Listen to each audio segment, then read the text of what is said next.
Halo guys, mari-mari ke ruai aku malam tok ya. Semestinya ruai Antacha Channel dengan resepi seterusnya. Resepi kedua saya malam ini adalah masak cendawan ya. Cendawan ni dia berada di hutan Borneo. Sekarang adalah musim cendawan ni ya. Tapi saya tak tahu apa sebenarnya nama cendawan ini. Saya menggelarkan cendawan ini dengan nama cendawan kuning ya. Yang macam sebegini ya. Kalau teman-teman tahu, kawan-kawan, sila komen di bawah ya apa nama sebenarnya. Ini kalau di rumah pandai orang Iban panggil ini kulat buah ya. Nama sebenar-sebenar tak tahu. Sila yang tahu komen bagi tahu ya. Okey. Hari ini saya nak masak ni tumis dengan ikan bilis saja ya. Sebab saya lupa beli daun sabung ya, atau daun melinjo. Kalau campur dengan daun melinjo rasanya sedap, tapi sedap juga kalau kita tumiskan macam begitu saja ya. Kita tumiskan, letakkan sedikit air saja ya untuk rasanya. Semestinya kita menggunakan sos tiram sedikit, 1 sudu macam begitu. Dan untuk kesedapan tambahan kita gunakan stok ikan bilis ya. Semestinya ada ikan bilis, bawang putih dan bawang merah. Begitu saja rempah ratusnya ya. Okey, mari kita mula memasak.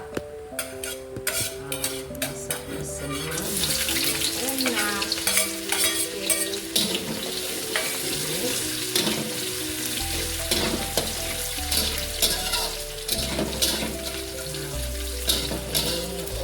Cara saya ya memasak pula ini boleh dimasak berbagai cara ya. Ini dia ikut selera kita ya, ataupun nama dia cendawan. Cendawan apa kurang pasti ya. Yang pastinya kalau di rumah pandai kami ngau ya buah ya.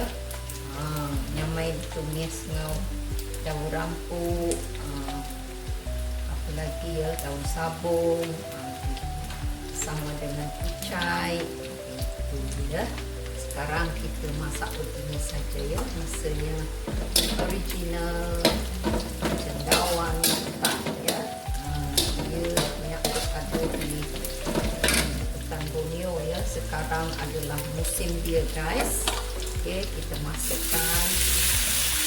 Masaknya sedikit saja ya. Sebab ni dia ikut musim. Kalau musim tak ada, kita nak masak ya. Nampak begini banyak, tapi bila kita tumis-tumiskan, bila dia lembut, dia sedikit saja ya.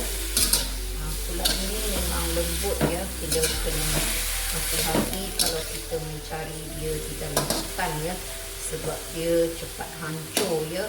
Tidak seperti cendawan-cendawan yang lain ya, seperti kulat sawit senang kita nak buat, kulat kerang ke. Yang ini dia special sikit, lembut, sedap. Kemudian kena cuci bersih-bersih ya. Okey, sekarang kita nak masukkan sos tiram ya, untuk menambahkan rasa pada cendawan kita ya.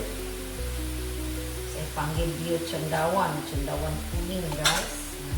Kita masukkan 1 sudu saja. Okey, sebab kita nak simpan chicken stock ya.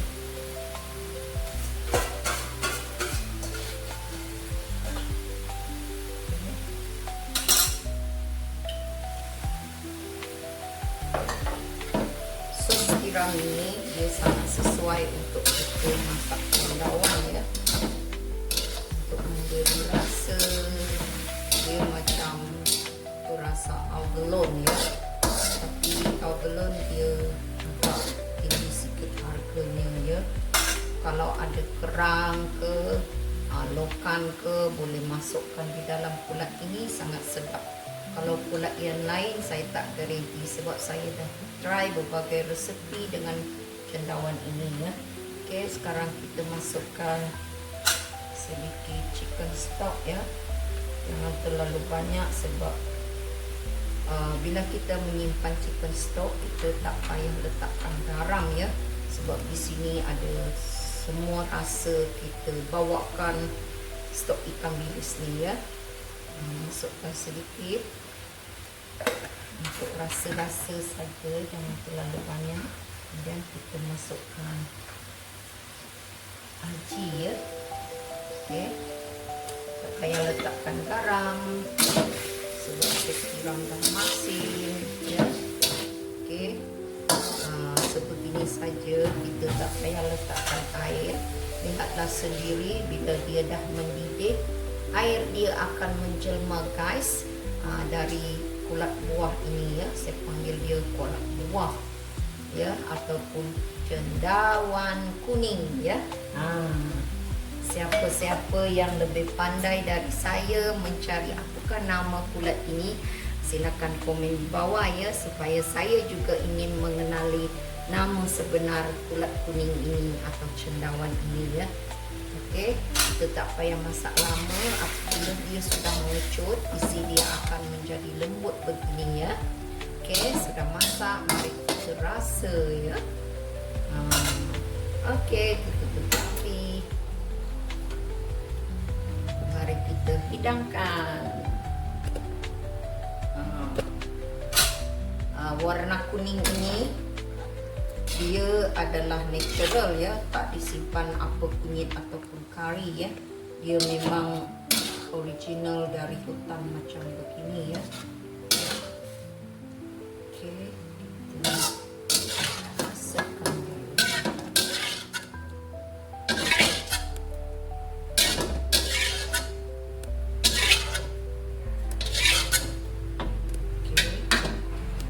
Halo guys, mari kita berjumpa di dining room saya ataupun meja makan saya dengan resepi kedua saya malam ini, kulat buah atau cendawan kuning ya.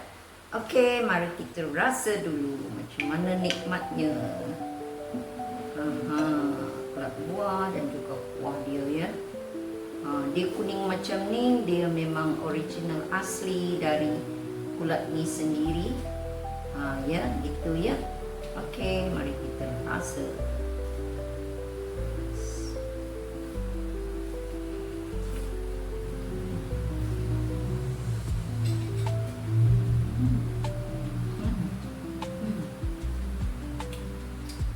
Rasa dia sangat mantap guys. Manisnya maksudnya bukan manis dari gula ya, natural sweet dari cendawan ini ya. Memang berbagai-bagai cendawan dia akan terasa manis. Kalau di rumah Panjai kita ingin yang manis wai, gitu ya. Okey, sekarang rasanya sangat mantap, rasanya very guys. Okey, jangan lupa menonton Antarja channel ya. Jangan lupa subscribe, klik like dan juga komen ya. Komen tu cari apa nama kulat ni sebenarnya. Saya, anda dan juga kamu mungkin ada di antara kita yang mengenali nama kulat ni ya. Okey, terima kasih untuk tujuan sebenarnya nama kulat ni ya. Okey, siapalah saya tanpa anda. Saya mengenali dunia ini dari anda semua. Terima kasih kerana menyokong perjalanan konten saya. Dan juga jangan lupa subscribe ya. Rindu-rindukan menonton Antarja channel. Sekian saja dari saya untuk malam ini. Bye.